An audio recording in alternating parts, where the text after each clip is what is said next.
से स्टार्ट किया था, 1 वीक हो गया नहीं, 1 वीक नहीं हुआ, आज हो जाएगा। सोमवार से तो चालू किया था आपने पढ़ना, अपन ने हैं सोमवार के बाद कहाँ किया था? सोमवार से नहीं लग रही तुम्हारी क्लास? किसने बोला? मुझे तो पता है सब।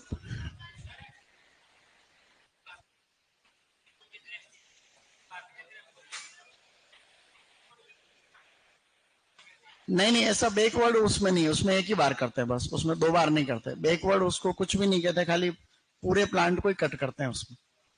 हाँ, ऐसा बैकवर्ड कर वो लॉजिक उत्तर भारत में नहीं। नहीं नहीं, ऐसा कुछ नहीं। नॉर्थ इंडिया में तो एक ही बार कट करते हैं, तो उसमें ऐसा कोई विशेष नहीं कि वो बैकवर्ड है या फॉरवर्ड है।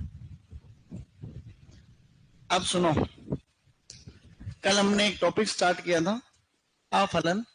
उस आफलन के अंदर हमने पढ़ लिया था बाह्य कारक, यही था। तो अब अपन बाह्य कारक कौन कौन से बोलो? मौसम की स्थिति, पोषक तत्वों की स्थिति, रोग और कीट,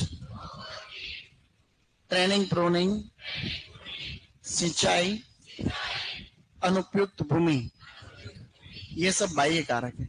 अब एक टेबल बनाएंगे तो आप लोग मेरे साथ लिखना अलाउ रहेगा, क्योंकि उनको एक एक करके वापस पढ़ेंगे बाद में। तो अपने एक टेबल बनाना स्टार्ट कर रहे हैं। कल जो आंतरिक कारक का टेबल जो था, वो टेबल इस तरीके से हमने कहा ना, तीर का निशान आगे जाएगा, वो तीर का निशान यहाँ निकल रहा। तो ऐसे लिखो नीचे आंतरिक कारक। खाली 1 मिनट मेरे को देख लेना, ताकि मैं किस पैटर्न में लिख रहा हूँ आपको समझ में आ जाएगा।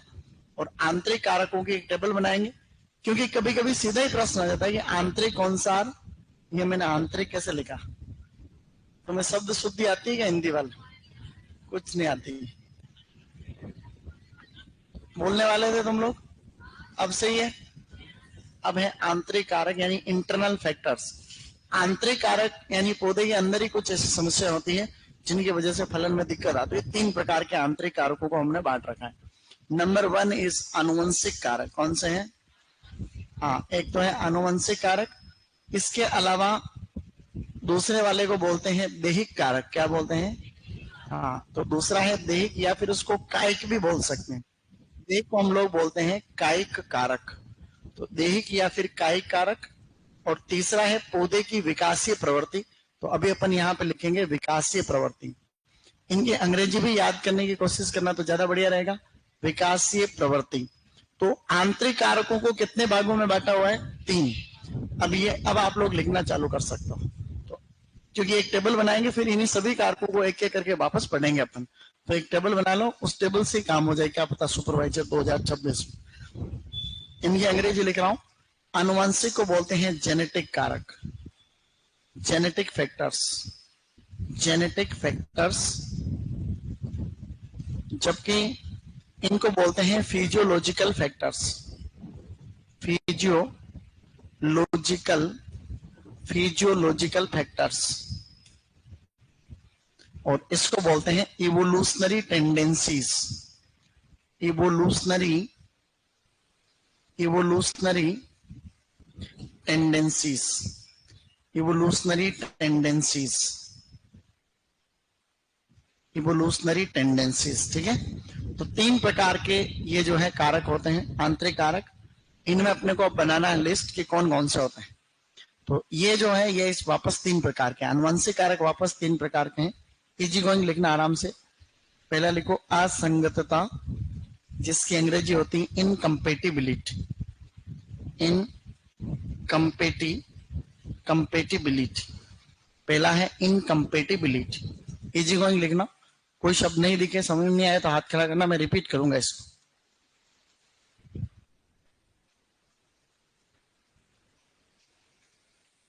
दूसरा लिखो संकरीकरण। सेकंड है आपका संकरीकरण, संकरीकरण। संकरीकरण को बोला जाता है हाइब्रिडिटी। संकरीकरण, संकरीकरण का मतलब होता है हाइब्रिडिटी, HYBRIDITY, हाइब्रिडिटी। और इसी में तीसरा और है जिसको कहते हैं स्वबंध्यता। इजी गोइंग लिखना बिल्कुल भी लोड नहीं लेते हुए। स्वबंध्यता को बोला जाता है self sterility. Self sterility, self sterility, ये सभी कारक हैं आनुवंशिक। असंगतता, संकरीकरण एंड स्वबंध्यता या सेल्फ स्टेरिलिटी।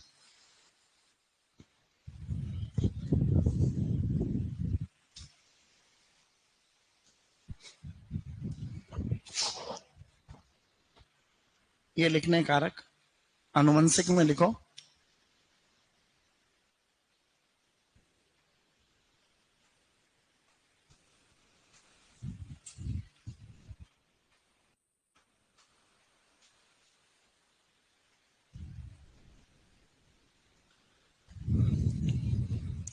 फिर इजी गोइंग लिखना आराम से, जो कि तुम आराम से लिख रहे हो, कोई दिक्कत नहीं है। इसमें एक तो आता है CN अनुपात यानी CN रेशियो, और एक आता है हार्मोन असंतुलन या हार्मोनल इम्बैलेंस। हॉर्मोन्स, हॉर्मोन्स असंतुलन, हॉर्मोन्स असंतुलन यानी कि हार्मोनल इम्बैलेंस। आराम से लिख, इसमें दो ही कारक है, तो एक CN ratio and hormonal imbalance. फिर अपने इधर चल जाएंगे धीरे धीरे। किसी को लिखने में दिक्कत हो तो बताना। लिख लिया? गुड, हो गया। अब इधर लिखेंगे ये वाले विकासीय प्रवृत्ति में। इसके अंदर सबसे पहला है अपूर्णता। अभी शॉर्टकट में लिखेंगे अपन अपूर्णता, इसका मतलब अपूर्ण फूलों का निर्माण, अपूर्णता। दूसरा है भिन्न काल परिपक्वता या भिन्न काल पक्वता। भिन्न काल, जहां जहां अंग्रेजी वहां लिखना इसको। भिन्न काल पक्वता को कहते हैं डाइकोगेमी, DICHOGAMY, डाइकोगेमी। पराग कणों का उर्वर न होना, पराग कणों का उर्वर न होना, इंपोर्टेंट पोलन। लास्ट एक और है, उसको कहते हैं विषम वृत्तिकात्व या हेटेरोस्टाइली। विषम वृत्तिकात्व, विषम वृत्तिकात्व को कहते हैं हेटेरोस्टाइली, HETEROSTYLY, हेटेरोस्टाइली। मैं इनको वापस बोलता जा रहा हूं, किसी को नहीं दिख रहा दूर से तो। अनुवंशिक के अंदर लिखा हुआ असंगतता या इनकम्पेटिबिलिटी, संकरीकरण या हाइब्रिडिटी, स्वबंध्यता या सेल्फ स्टेरिलिटी। देही कारक में है CN अनुपात, हार्मोनल इम्बैलेंस, और उधर है फिर आपका अपूर्णता। दूसरा है भिन्न काल पक्वता, तीसरा पराग कणों का उर्वर न होना, चौथा विषम वृत्तिकात्व, बोले तो हेटेरोस्टाइल। हाँ, जहां जहां इंग्लिश लिखी है उसकी इंग्लिश लिखना जरूरी है, फटाफट लिख लोगे, उससे क्या आएगी, थोड़ा तुम कुछ चीजें समझोगे। लॉन्ग टर्म में अगर इंग्लिश लिखते रहे तो काफी चीजें आपको इंग्लिश के आने लग जाती। हेटेरोस्टाइली, पराग कणों का उर्वर न हो, डाइकोगेमी, DICHOGAMY, डाइकोगेमी।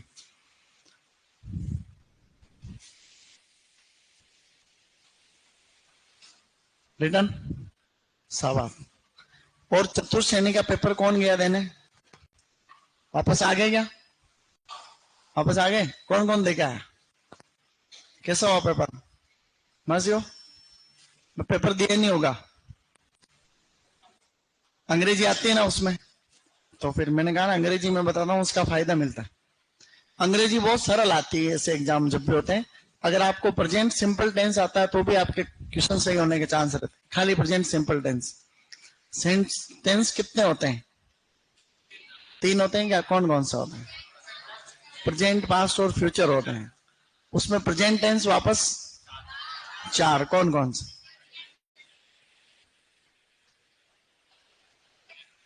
अच्छा, तो उन इनमें से मैं सिंपल की बात कर रहा हूं, प्रेजेंट सिंपल। तो प्रेजेंट सिंपल जो टेंस होता है वो आता है आपको, तो भी आपके काफी काम हो जाते हैं, नहीं हो जाते?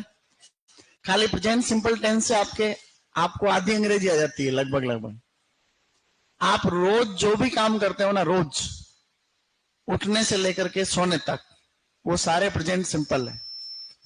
उठना, नहाना धोना, ब्रश करना, नाश्ता करना, अखबार पढ़ना, स्कूल जाना, कॉलेज जाना, क्लासेस लेना, वापस घर जाना, सोना, उठना, शाम को खाना खाना, वापस स्लीप, ये सारे काम इसको कहते हैं डेली हैबिट्स। क्या कहते हैं? जो रोज की आदतें प्रेजेंट सिंपल टेंस में हमेशा बोली जाती है। जैसे मैं खाता हूं, इसकी अंग्रेजी क्या होती?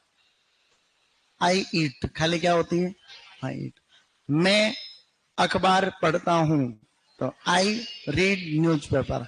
तो इसमें सिंपल इतना है टेंस कि खाली आपको वर्ब की फर्स्ट फॉर्म लगानी, बस कुछ भी उसके साथ छेड़छाड़ नहीं करनी है। ठीक है? अगर वो दूसरा इसमें क्या था, एक तो आदतें हो गई सारी, एक जितने भी धरती के सत्य हैं, सार्वभौमिक सत्य कि सूरज इधर से उगता है, धरती गोल गोल घूमती है, वगैरह वगैरह, ये सारे प्रेजेंट सिंपल। क्रिकेट की कमेंट्री होती है प्रेजेंट सिंपल टेंस में। न्यूज़पेपर की रीडिंग जो होती है, हेडलाइंस, वो भी प्रेजेंट सिंपल में होती है। तो ज्यादातर काम किसमें होते हैं? प्रेजेंट सिंपल में। ये किसके छूट रहा बोर्ड वाला मैटर? अभी 5 सेकंड और है इसको लिखने के लिए। इसके बाद आप क्या करो, ये आपने टेबल बनानी। अब प्रश्न कैसे आएगा? प्रश्न आ जाएगा कि निम्नलिखित में से कौन सा एक अफलन का आनुवंशिक कारक नहीं है। तो आनुवंशिक कारक कौन कौन से? असंगतता, संकरीकरण, स्वबंधन। तो एक कोई दूसरा दे देंगे विषमवृत्ति का। तो आप क्या करोगे फिर उसमें? ये टेस्ट में दूंगा मैं अगले वाले टेस्ट में। अब आप लोग टॉपिक डालो, पहला आनुवंशिक कारक। अब इनको एक एक करके पढ़ेंगे, आपको लोड नहीं लेना। अभी किसी के छूट रहा है क्या ये मैटर? बहुत अच्छा। तो अब हम इनमें से ये सब पढ़ना स्टार्ट कर रहे हैं। तो सबसे पहले नंबर पे है आपका आनुवंशिक कारक। बस आनुवंशिक कारक लिख करके छोड़ दो, फिर मैं बताऊंगा, जो ध्यान से सुनते रहो। आनुवंशिक कारक को हम लोग कहते हैं जेनेटिक फैक्टर्स। अब बस इतना ही लिखो, फिर मत लिखो, फिर मैं कहूंगा लिखो तब लिखना आप लोग। देखो, आनुवंशिक कारक में सबसे पहला बिंदु है असंगतता। क्या है गाइस? ये असंगतता कोई नया शब्द नहीं है, ये हमने पहले भी सुन रखा होगा। इसकी अंग्रेजी होती है इनकम्पेटिबिलिटी। बिल्कुल शॉर्ट में आपको व्यवस्थित तरीके से बता रहा हूं, सब लोग सुनना। जैसे ये एक फूल है, इस फूल के अंदर ये मादा भाग है, ये नर भाग। किसी भी फूल के अंदर नर और मादा भाग दोनों है, नर भी है और मादा भी है, तो अच्छी बात है दोनों का होना। भाई नर मादा अगर एक ही फूल में है तो बढ़िया बात है। लेकिन दोनों के अंदर जीवन क्षमता होने के बावजूद, भाई ये तो परागकण है, ये बीजांड है, सही बात है। तो पराग कणों में और मादा भाग के बीजांड में जीवन क्षमता होने के बावजूद एक दूसरे को एक्सेप्ट नहीं करते हैं। इसको हम लोग क्या कहते हैं अपन? असंगतता। यानी कि परागकण और बीजांड दोनों पूर्ण विकसित है, परंतु इन दोनों में कोई ऐसी आनुवंशिक समस्या है जिसके चलते ये यहाँ पे परागण नहीं हो पाता। परागण हो भी गया तो निषेचन नहीं होता, ऐसे में फिर फूल नीचे गिर जाता है, फल नहीं बनता। इस स्थिति को अपन क्या कहते हैं? असंगतता। मैं रिपीट कर रहा हूं, जननांग पूर्ण विकसित है, लेकिन पराग कणों में या बीजांड में कोई आनुवंशिक समस्या के कारण परागण या निषेचन होने के बावजूद भी फूल नीचे गिर जाता है। उस स्थिति को क्या कहते हैं अपन? असंगतता कहते हैं। बड़े स्तर पे इसके भी अलग अलग प्रकार होते हैं, लेकिन अभी अपने को वो नहीं देखना क्योंकि एग्जाम में नहीं आते हैं। तो सेब, नाशपाती और आड़ू इसके उदाहरण है। क्या है गाइस? सेब, नाशपाती और आड़ू, यानी कि पीच। आड़ू को क्या बोलते हैं अपन? पीच कहते हैं। ये तो रहा असंगतता, बाद में मैं लिखा दूंगा सिस्टम्स। अब दूसरा आपको समझना है जिसको कहते हैं अपन संकरीकरण। क्या बोलते हैं गाइस? संकरीकरण को कहते हैं हाइब्रिडिटी। क्या कहते हैं? देखो, किसी भी पौधे का वैज्ञानिक नाम जब हम लिखते हैं, जैसे मैं उदाहरण ज्यादातर देता हूं मेंजीफेरा इंडिका का। किसका देता हूं? जब आप कोई भी वैज्ञानिक नाम लिखते हो तो उसमें पहला शब्द उसके जीनस का होता है, दूसरा प्रजाति या स्पीसीज का होता है, सही बात है। पहला नाम वंश है, दूसरा प्रजाति। इस प्रजाति के अंदर जो वर्गीकरण आता है उसको किस में बोलते हैं अपन? फिर बाद में क्या कहते हैं? वेराइटीज। भाई वंश है, इस एक जीनस के अंदर कई सारी प्रजातियां हो सकती है। माना कि एक प्रजाति है जिसका नाम है मेंजीफेरा लोरिना। क्या है गाइस? जैसे एक प्रजाति है जिसका नाम है मेंजीफेरा लोरिना। मेंजीफेरा लोरिना भी आम की ही एक प्रजाति है, लेकिन जंगली आम है, ठीक है ना। ये जंगल के अंदर होने वाला आम है, फल इतने अच्छे नहीं होते खाने लायक, तो इसको कहते हैं मेंजीफेरा लोरिना। दो प्रजातियां हो गई। देखो आप ये समझना, अगर आप किसी एक ही प्रजाति, एक प्रजाति कौन सी है, मेंजिफेरा इंडिका, इसकी कोई दो किस्में हैं, माना कि एक किस्म तो है नीलम और एक है अल्फांसो। क्या है गाइस, नीलम और अल्फांसो के संकरण से हमने एक किस्म बनाई जिसका नाम है रत्ना। क्या बनाई, तो ये संकरण आराम से हो गया, कोई दिक्कत ही नहीं आई इसमें। क्यों नहीं आई, क्योंकि ये दोनों एक ही प्रजाति की किस्में हैं दोनों। मेरी बात को समझे, एक ही प्रजाति है इंडिका, इसकी दोनों किस्मों के बीच में संकरण कराया तो आराम से हो गया, क्योंकि आनुवंशिक रूप से समान। लेकिन इसको हम लोग कहते हैं इंटरवेराइटल क्रॉस। दो वेराइटी के बीच में होने वाले संकरणों को क्या कहते हैं, दो किस्मों के बीच इंटरवेराइटल क्रॉस।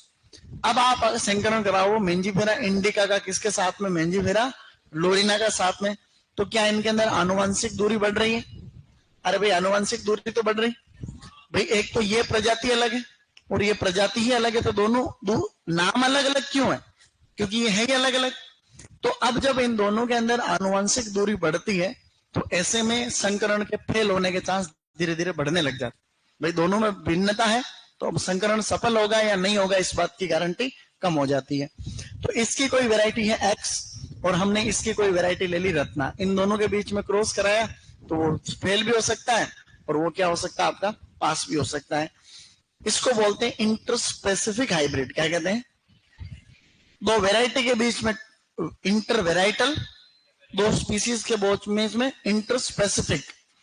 अब आप समझो हमने संकरण कराना है मेंजिफेरा का सीडियम गुआजावा के साथ में। किसके साथ में, सीडियम गुआजावा किसको कहते हैं, अमरूद को कहते हैं। तो क्या अभी इसमें वंश भी अलग हो गया, नहीं हो गया, मेंजिफेरा अलग हो गया तो सीडियम अलग हो गया, तो इसको कहते हैं इंटरजेनेरिक क्रॉस। क्या बोलते हैं, जो अंतरवंशीय संकरण। तो अब जब ये भी अलग और ये भी अलग, तो आम और अमरूद में संकरण हो सकता है क्या? तो जैसे जैसे आनुवंशिक दूरी बढ़ रही है वैसे संकरण के फेल होने के चांस भी बढ़ रहे हैं। तो ऐसा हम कह सकते हैं कि वाइडर, वाइडर का मतलब दूर दूर, तो wider will be the cross, the chance of fertility will be less. यानी कि दूरी ज्यादा तो संकरण के चांस क्या है, कम है। इसको हम लोग क्या कहते हैं, संकरीकरण कहते हैं। तो ऐसे जब आप दूर दूर की किस्मों के बीच में संकरण कराते हो तो कभी फेल कभी पास। इसमें मैं आपको लिखा दूंगा, एक्स्ट्रा मैटर बता रहा हूं, बाकी ये वाला पूरा आपको लिखना नहीं है, ये लिखो तो भी उसमें गलती नहीं है लेकिन लिखना नहीं है। अब मैं आपको दो संकरण के उदाहरण यहां बता देता हूं। एक तो आपने किन्नो का कभी नाम सुना, किन्नो, अच्छा, और एक किन्नो से मिलता जुलता और होता सिट्रेंज कहते हैं उसको। क्या कहते हैं, सिट्रेंज कहते हैं। तो किन्नो के बीच में जो संकरण हुआ है, मतलब किन्नो जो बनाया गया है, नींबू वर्गीय फलों की दो प्रजातियां हैं, एक तो है किंग और एक है विलो लीफ। क्या नाम है, हाँ ये ऐसा हम लोग पढ़ते हैं, किंग और विलो लीफ, ये दोनों अलग अलग प्रजातियां हैं। क्या है, जैसे इसको बोलते हैं सिट्रस नोबिलिस। क्या कहते हैं, हाँ, तो हमने किंग को तो बोला सिट्रस नोबिलिस और इसको हम लोग बोलते हैं सिट्रस डेलिसियोसा। इसका क्या नाम है, सिट्रस डेलिसियोसा, डेलिसियोसा, सही बात है। तो ये दोनों प्रजातियां अलग अलग हैं। तो जब हमने इन दो प्रजातियों के बीच में संकरण कराया तो ये अंतर जातीय संकरण हो गया, क्योंकि नोबिलिस अलग प्रजाति और डेलिसियोसा अलग है, सही है। तो इनके बीच में संकरण कराया तो किन्नो अच्छा बन गया, मतलब ये संकरण क्या हो गया गाइस, सफल हो गया। तो ये किन्नो आज हम सब खाते हैं, खाते नहीं खाते किन्नो। एक और संकरण हुआ नींबू वर्गीय फलों में, इसको बोलते हैं सिट्रेंज। ये संकरण कराया गया, एक तो माल्टा के बीच में मौसम भी होते हैं ना, माल्टा सिट्रस साइनेंसिस, उसका संकलन कराया। एक ठंडी प्रजाति यूरोप साइड में होती है, उसको कहते हैं ट्राइफोलिएट ऑरेंज। क्या कहते हैं गाइस, ट्राइफोलिएट ऑरेंज। तो इन दोनों के बीच में जब संकलन कराया तो बना सिट्रेंज। क्या बना, और सिट्रेंज हो गया फेल, क्योंकि उसमें प्रजाति जो भी आगे बनती है नपुंसकता पाई जाती है, उसमें क्या पाई जाती। तो ये पास का उदाहरण है, ये दूर का उदाहरण, मतलब सॉरी, ये भी पास का मतलब पास फेल वाला, मतलब ये मामला पास हो गया, ये फेल हो गया। दोनों संकरण दूर दूर के हैं, ये प्रजाति अलग, ये अलग प्रजाति, ये प्रजाति अलग, ये प्रजाति अलग। तो संकरण तो दूर दूर के है लेकिन इसके पास होने की गारंटी क्या रहती है, कम रहती है। तो कभी फेल कभी पास। दो अलग अलग वंश के बीच में संकरण खाली एक ही फसल में फेमस है, वो है कुकुरबिट्स। किसमें है, कुकुरबिटेसी कुल की सब्जियां होती है ना, जैसे तरबूज है, खरबूज है, खीरा है, तो इनके अंदर इंटरजेनेरिक क्रॉस सक्सेस है। तो एक जीनस का संकरण दूसरे जीनस के साथ में संभव हुआ है कुछ हद तक, बाकी और किसी के अंदर अब तक नहीं हुआ। अब एक काम करो, अब असंगतता में लिखो आप लोग, फिर अपन और आगे बढ़ जाएंगे। असंगतता में लाइन लिखनी।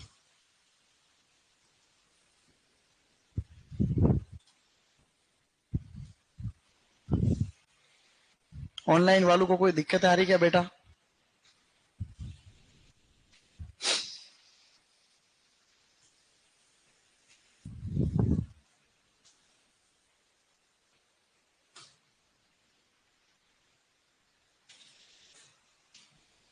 कई लोग शायरिया लिख रहे ऑनलाइन वाले, होगी मुकदमा मोहब्बत का होगा। तुम लोग कैसे, किस मिट्टी के बने हो? तुम ऐसे ही उसमें शायरी लिख रहे हो बेटे। अब लिखो लाइन, असंगतता में लाइन लिखो। नर व मादा भाग पूर्ण विकसित, यानी जननांग पूर्ण विकसित। नर व मादा भाग पूर्ण विकसित परंतु, नर व मादा भाग पूर्ण विकसित परंतु, नर व मादा भाग पूर्ण विकसित परंतु परागकणु व बीजांड में, मैंने बोला नर व मादा भाग पूर्ण विकसित परंतु परागकणु व बीजांड में,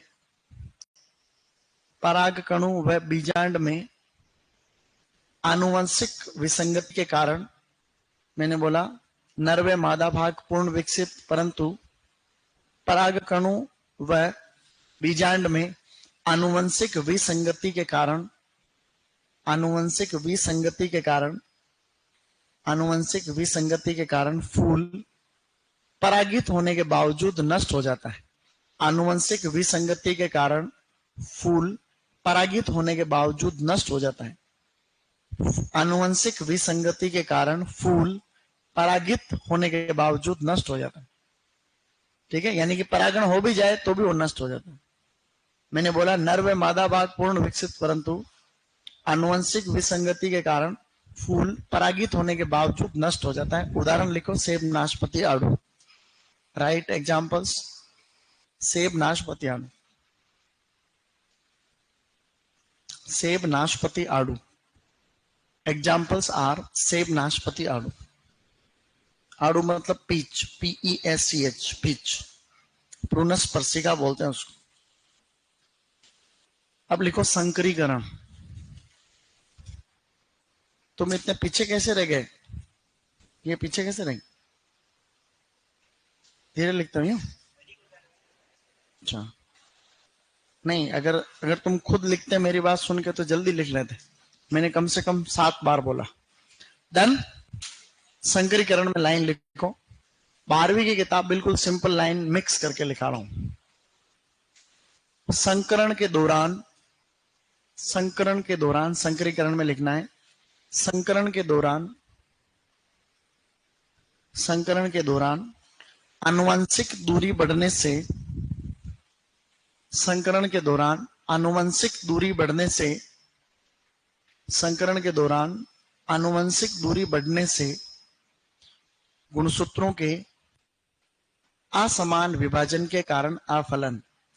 संकरण के दौरान आनुवंशिक दूरी बढ़ने से गुणसूत्रों के असमान विभाजन के कारण होने वाला अफलन, होने वाला अफलन, बस इतना ही लिखना है। मैंने बोला संकरण के दौरान आनुवंशिक दूरी बढ़ने से गुणसूत्रों के असमान विभाजन के कारण होने वाला अफलन, गुणसूत्रों के असमान विभाजन के कारण होने वाला अफलन। ठीक है, गुड। तो अब आप लोग उसके अंदर उदाहरण लिखो 2। ये दोनों उदाहरण जनरल नॉलेज के लिए है, लेकिन फर्स्ट वाला आपके सिलेबस में है, इसलिए किन्नू का संकरण परीक्षा में आ सकता। तो ये दोनों एग्जाम्पल लिखो। किन्नू एक सक्सेस उदाहरण है और सिट्रेंज एक फेल एग्जाम्पल।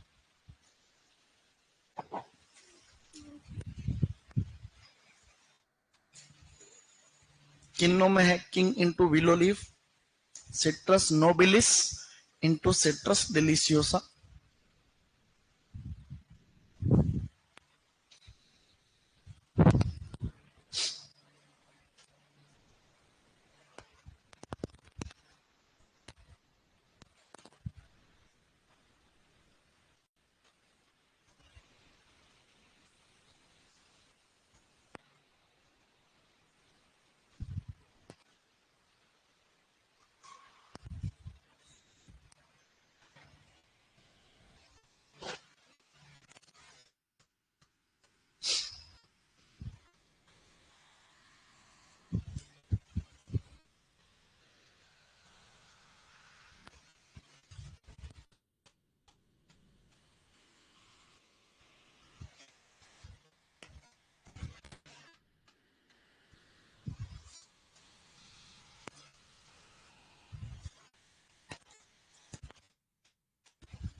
ओके,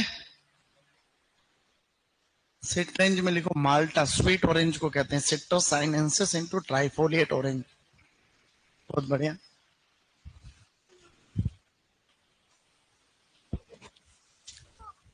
अच्छा लिख रहे हो तुम ऑनलाइन।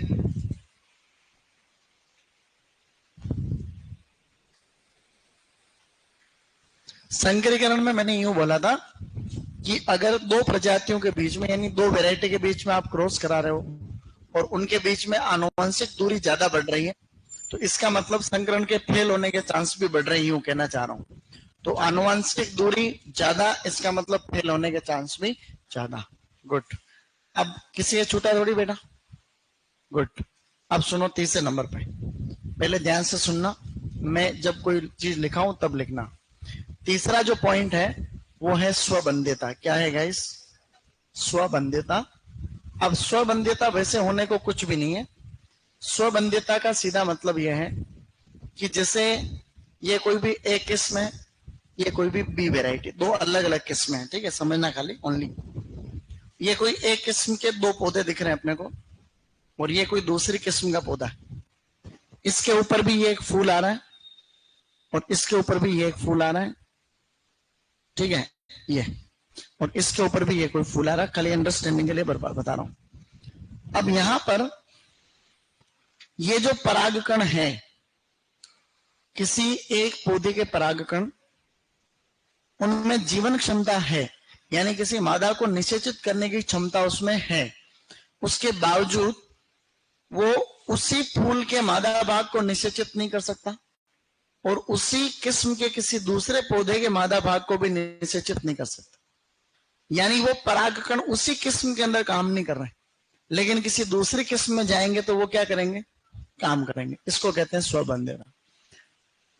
परागकण पूर्ण विकसित, उनमें जीवन क्षमता भी है, उसके बावजूद उसी पौधे पे या उसी किस्म में काम नहीं करेगा, जबकि कहीं और काम करे।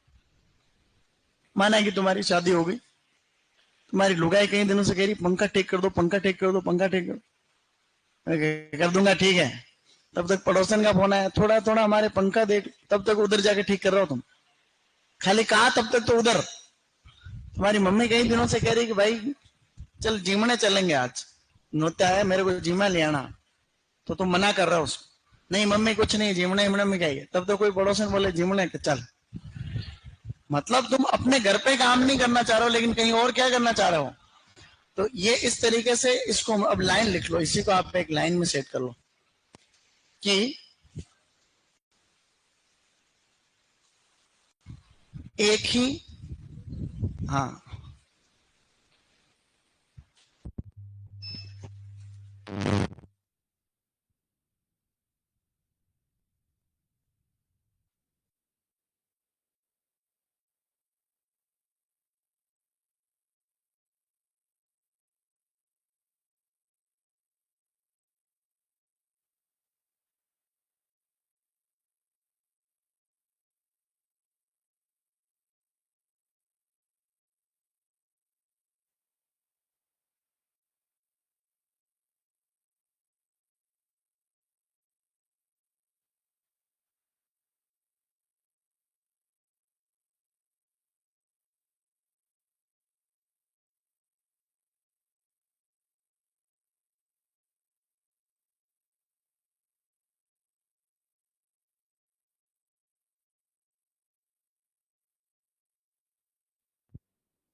देखो मैंने कहा आंखें बंद करते ही लाइट आ गई। लाइन लिखो, एक किस्म के परागकणों का, एक किस्म के परागकणों का, एक किस्म के परागकणों का, ऑनलाइन वालों को लिखनी है बेटा, आवाज नहीं आ रही तो आवाज अब आएगी, अभी बोलना चालू किया मैंने। एक किस्म के परागकणों का उसी किस्म के मादा भाग को निषेचित नहीं कर पाना। मैं रिपीट कर रहा हूं, एक ही किस्म के परागकणों का उसी किस्म के मादा भाग को निषेचित या परागित नहीं कर पाना, इसी को हम लोग बोलते हैं सेल्फ स्टेरिलिटी। यानी वो वहीं पे काम नहीं करेंगे, कहीं और तो काम कर लेंगे।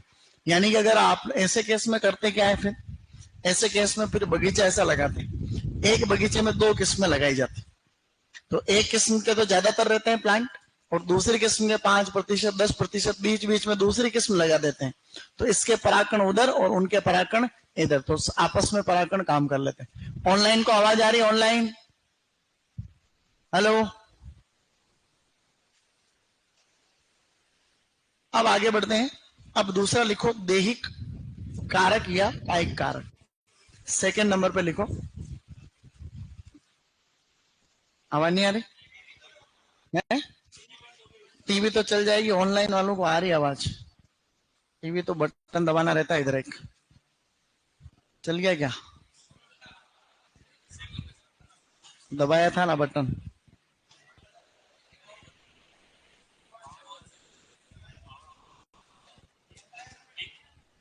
क्लिक का एक ही तो बटन है।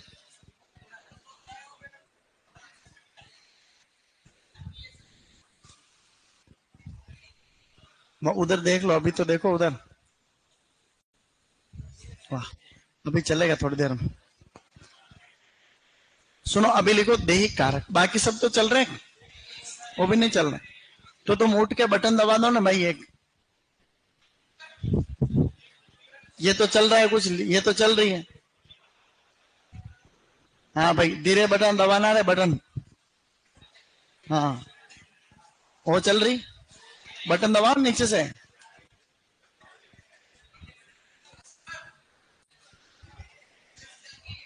क्या हुआ? उधर वाली अलग चलती, रिमोट से, कैमरे से चलती है। हाँ हाँ, कोई बात, वो तो चल ही रही है।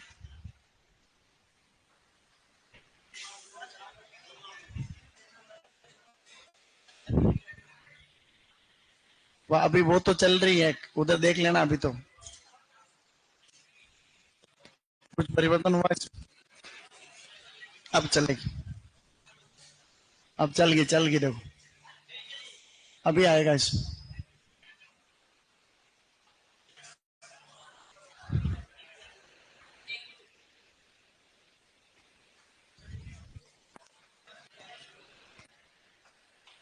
यही काम बच गया। अब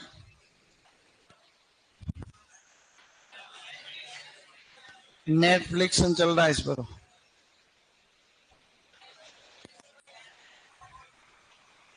उनको फोन करते हैं अपन, नहीं क्योंकि मैं चला भी लूंगा तो भी।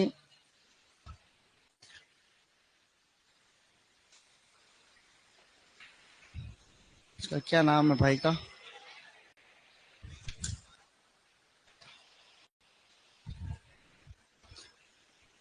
हाँ चला रहे हैं अपन, चला रहे हैं, चुप रहो। तो ऐसा करो, लिखो दैहिक कारक। लिख लिया होगा आप लोगों ने, शाबाश। तो ऐसे लिखो दैहिक कारक।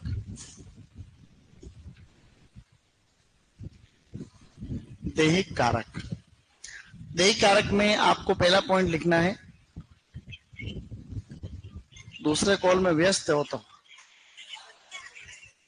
व्यस्त ही रहते हैं वो। नहीं नहीं, व्यस्त आते हैं तो व्यस्त भी नहीं आना चाहिए इतना। नेटफ्लिक्स चल गया, इतनी देर इनमें लगती नहीं है, लेकिन अब क्या है।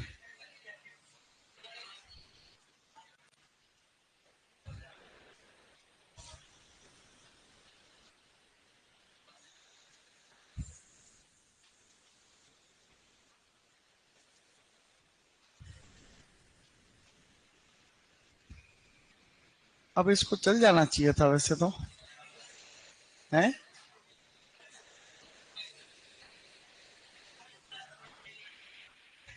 इतनी देर में अपना टाइम ही हो जाएगा।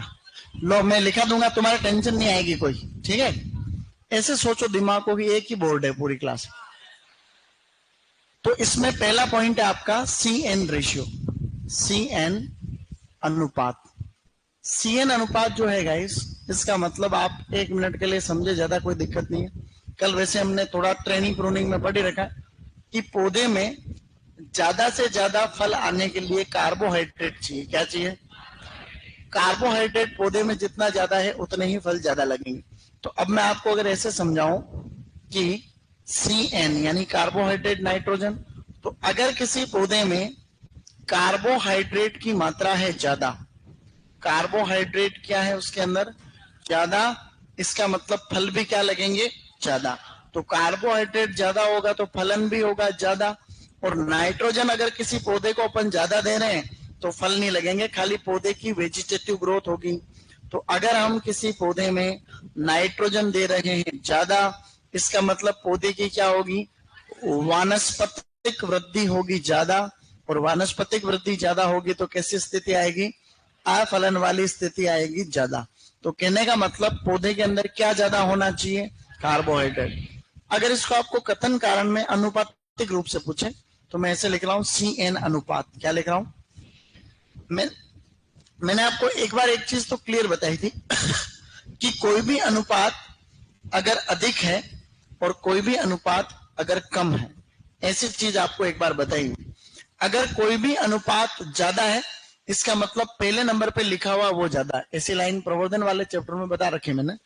और अगर कोई भी अनुपात कम है इसका मतलब पहले वाले नंबर पे लिखा हुआ वो कम है। सुनो वापस, कोई भी अगर कभी भी अनुपात की बात हो रही है तो कोई अनुपात ज्यादा, इसका मतलब पहले नंबर पे लिखा ज्यादा दूसरा वाला कम। अगर कोई अनुपात कम इसका मतलब पहले वाला कम दूसरे वाला ज्यादा। तो अगर यहाँ पर मैं बोल रहा हूँ कि CN अनुपात यहाँ पर क्या है अधिक, इसका मतलब कार्बोहाइड्रेट अधिक है, कार्बोहाइड्रेट अधिक है तो क्या होगा, फलन होगा। अगर CN अनुपात कम इसका मतलब कार्बोहाइड्रेट कम नाइट्रोजन ज्यादा, तो ऐसे केस में कौन सी स्थिति बनेगी, अफलन की स्थिति बनेगी। इसलिए आप लोगों को ध्यान रखना है कि CN अनुपात क्या होना चाहिए, हमेशा ज्यादा होना चाहिए। ऐसा कहते हैं कि भाई उपयुक्त अनुपात जो होता है 3:2 होता है। उपयुक्त पौधे के अंदर CN अनुपात होता है वो होता है 3:2। यानी कि पौधे के अंदर नाइट्रोजन की मात्रा आवश्यकता के अनुसार ही देनी है, प्रकाश संश्लेषण ज्यादा हो ऐसे आपको उपाय करने चाहिए। तो अब आपको कभी प्रश्न पूछे कि फलन के लिए सबसे ज्यादा इंपॉर्टेंट पॉइंट कौन सा है, तो CN अनुपात।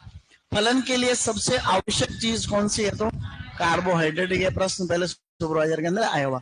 अब CN अनुपात में एक लाइन लिखो, फिर इस मैटर को लिख लो। CN अनुपात में लाइन बोल रहा हूं मैं,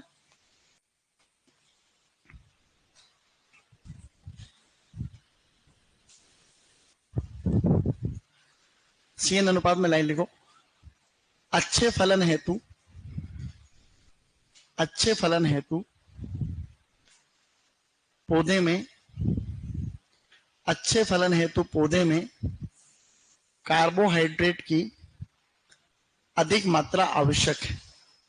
अच्छे फलन हेतु पौधे में कार्बोहाइड्रेट की अधिक मात्रा आवश्यक है। अच्छे फलन हेतु पौधे में कार्बोहाइड्रेट की अधिक मात्रा आवश्यक है। अब आपको ये पॉइंट लिखना है जो बोर्ड पे लिखे हुए हैं, same to same to copy.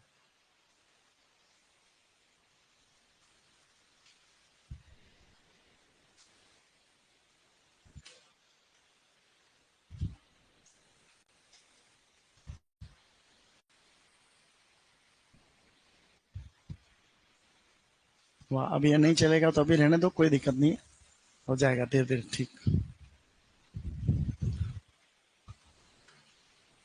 अब ये सब काम कोई अपने से थोड़ी होगा, नहीं,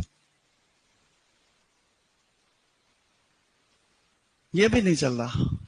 इसमें कुछ ऐसी गड़बड़ हो रही है जो अपने समझ में नहीं आ रही। कुल मिला के समझ में इसलिए नहीं आ रही क्योंकि अपन ने ये काम पहले कभी किया हुआ नहीं, सही नहीं।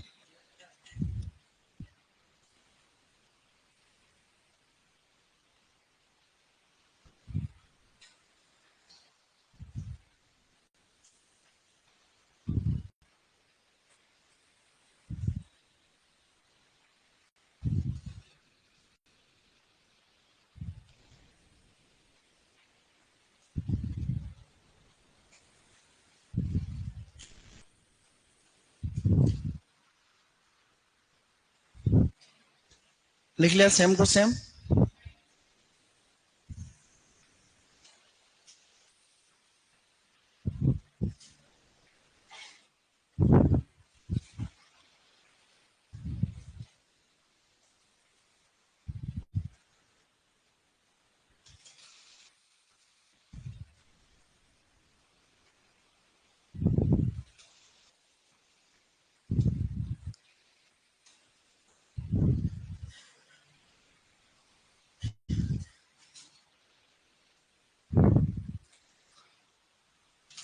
जबकि ये ज्यादा कोई कठिन काम नहीं होगा, नहीं, खाली एक दो बटन दबाने से होता होगा।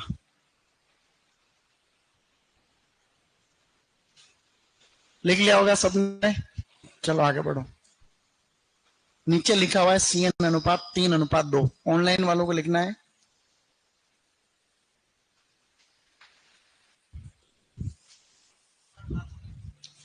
अरे इसको बटन को बहुत बार दबाया, ये इस लाल को दबाने से वो लाल हुआ। ओके,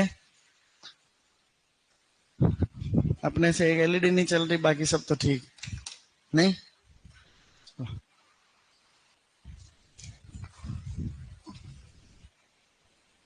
इसका मतलब स्किल होनी चाहिए आदमी में, नहीं होनी चाहिए?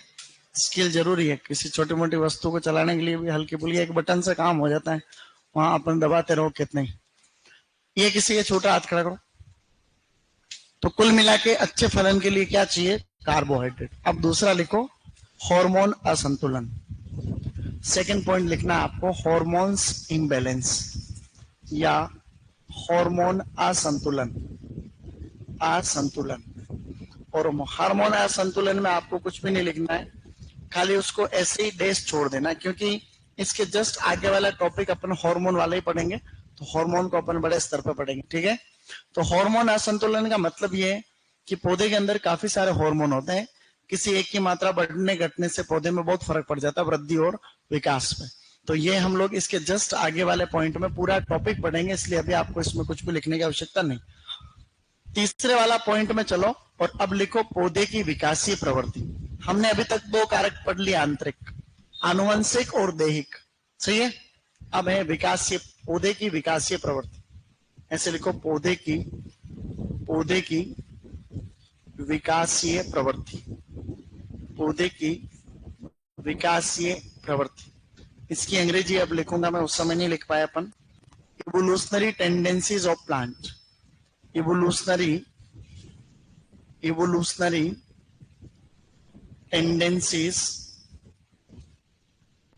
टेंडेंसीज ऑफ प्लांट्स या फ्रूट ट्रीज, कि क्या ऐसी इवोल्यूशनरी टेंडेंसी होती है जिनके वजह से दिक्कत आ गई।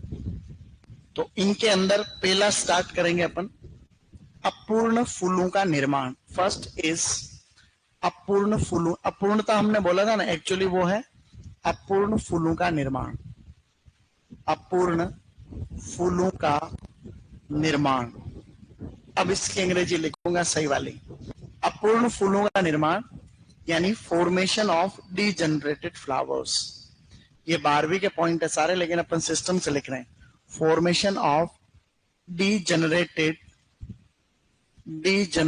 Flowers, degenerated flowers, formation of degenerated flowers.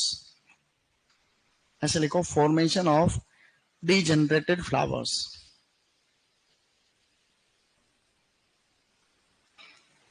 Okay,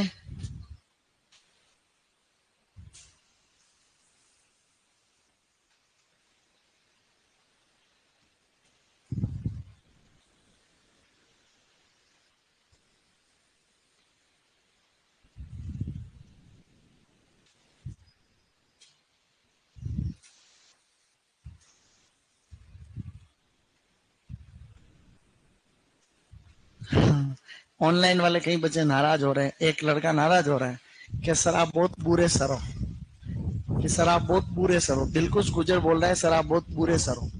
बेटा बुरा तो मैं हूं ही, लेकिन हुआ क्या? अगर कोई लाइन तुम नहीं सुन पा रहे हो, मैं 5 बार बोलने के बावजूद, तो मैं क्या करूं उसका? देखो, ऑनलाइन वालों को ये सुझाव है कि अपनी सभी ज्ञानेंद्रियों को मैं जो कह रहा हूं उस पर केंद्रित रखो, सही नहीं? क्योंकि ऑनलाइन में लगभग जुड़े हुए हैं 600 स्टूडेंट, अभी इसमें लगभग 400 लाइव आ रहे हैं।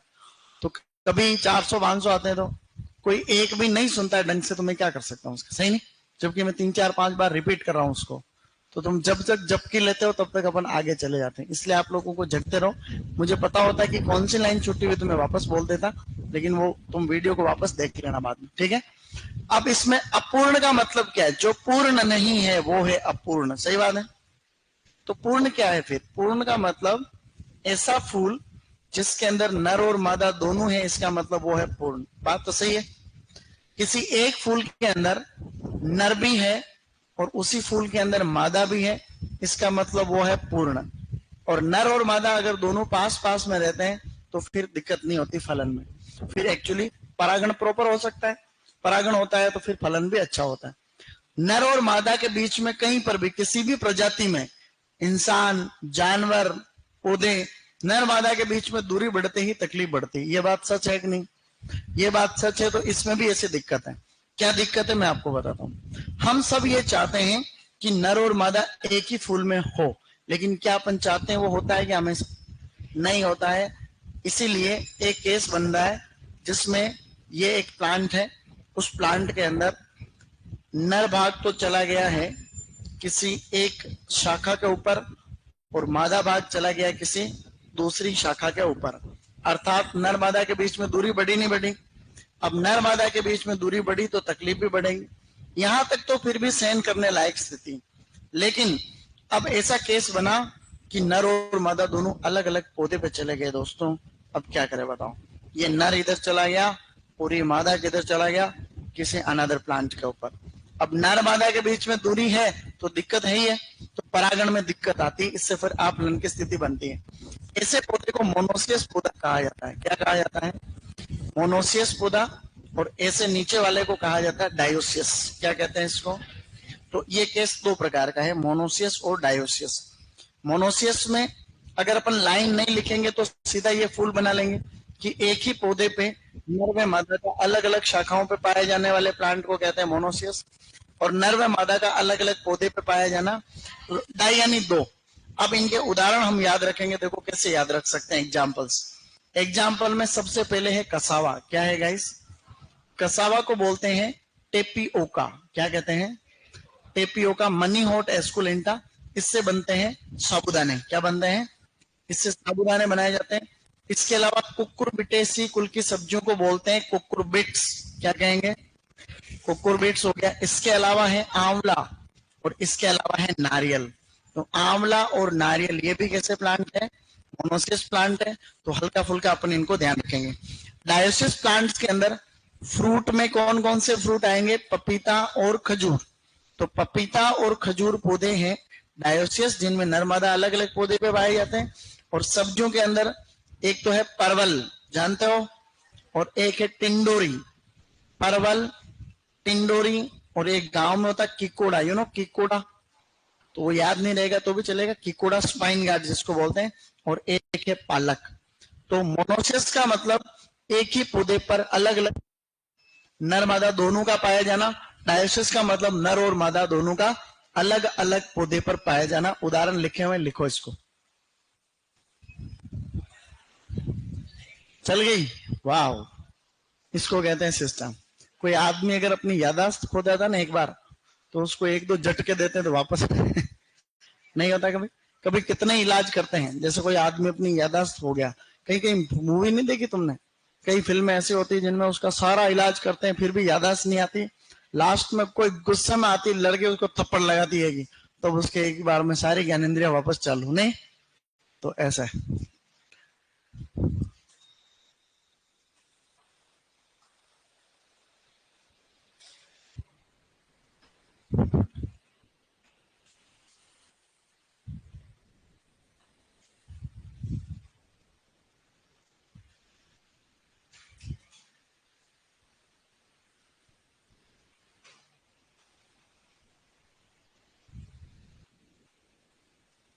सभी बच्चे बोल रहे सर सब समझ में आता है, सबसे अच्छा समझ में आता है, सबसे बेस्ट टीचर हो, ऐसा लिख रहे हैं। देखो सब, ये मैं नहीं बोल रहा हूँ, बच्चे लिख रहे हैं। वह ऐसा नहीं, मैं खुद की बढ़ाई कर रहा हूँ। अच्छा ऐसा लिखा करो बेटा सवाल। लेकिन एक्चुअली क्या, अब वो एक लड़का ऐसा बोल रहा था, उसके लिए भी मैं कह रहा हूँ सही करा दूंगा मैं, अगर मुझे पता होता है कि कौन सी लाइन छूटी है।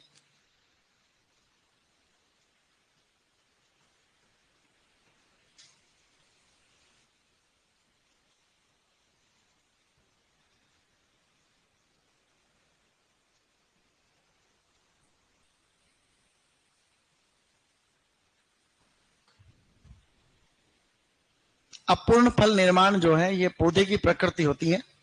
तो पूर्णता का मतलब नर्मदा का एक साथ पाया जाना। अगर वो दोनों एक साथ नहीं होते हैं प्लांट के अंदर, नेचुरली होता है, तो ऐसे में परागण में दिक्कत आती है और फलन जो है कम होता है या नहीं होता है। तो ऐसे में उपाय भी है इनके, लास्ट में इनके उपाय भी तो पढ़ेंगे।